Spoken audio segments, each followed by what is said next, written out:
राहुरी नवी पेठ येथील जुन्या सरकारी दवाखान्यात समोरील व डॉक्टर अण्णाभाऊ साठे चौकातील 50 ते 60 वर्षापासून असलेले पारंपरिक गणपती मंदिर हे अतिक्रमणामध्ये आहे असे म्हणून पाडण्यात आले। सदर गणपती मंदिर हे 1972 सालापासून 50 ते 60 वर्षापूर्वीचे गणपती मंदिर होते। ते मंदिर कोणत्याही अतिक्रमणमध्ये किंवा रस्त्यात नसताना देखील पाडण्यात आले व त्या मंदिराच्या मंडळाला व स्थानिक नागरिकांना कोणतीही पूर्वसूचना न देता हे मंदिर राजरोसपणे पाडण्यात आले। केवळ सकल हिंदू समाजाच्या द्वेषासाठी पाडण्यात आले की काय?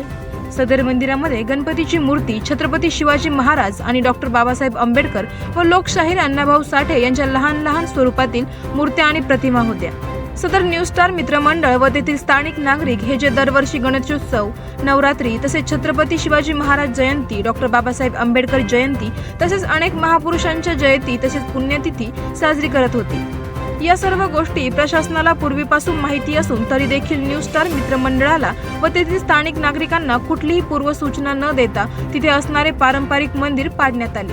तरी राहुरी शहरात इतर ठिकाणी सुद्धा काही ठिकाणी इतर धर्मियांची अतिक्रमणे भर रस्त्यात असताना त्यावर मात्र काही कारवाई झाली नाही, परंतु फक्त गणपती मंदिरच का पाडण्यात आले असा प्रश्न तेथील स्थानिक नागरिकांना पडलेला आहे। फक्त हिंदू द्वेषासाठी ही कारवाई करण्यात आली का?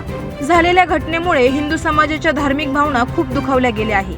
तरी हिंदू समाजाचे जनक्षोभ उचलण्यास आदी नगरपालिकेने त्वरित हे गणपती मंदिर आहे त्या ठिकाणी बांधून द्यावे, नाहीतर पुढील हिंदू जनक्षोभ झाल्यास नगरपालिका जबाबदार राहील व पाडलेले मंदिर तात्काळ बांधून न दिल्यास न्यू स्टार ग्रुपच्या वतीने व तेथील स्थानिक नागरिकांच्या वतीने तसेच सकल हिंदू समाजाच्या वतीने नगर परिषद राहुरी या ठिकाणी लवकरात लवकर उग्र स्वरूपाचे आंदोलन करण्यात येईल असा इशारा न्यू स्टार मित्रमंडळ व स्थानिक नागरिकांनी सामाजिक कार्यकर्त्यांनी दिला आहे। आवाज जनतेचा न्यूज साठी प्रतिनिधी चंद्रकांत जगधने। करायचं आहे लाईव्ह कार्यक्रम किंवा आहे कसले आंदोलन, जनसामान्यपर्यंत पोहोचेल आपला हक्काचा आवाज, आवाज जनतेचा। बातमी व जाहिरातीसाठी संपर्क करा स्क्रीनवर दिलेल्या नंबरवर।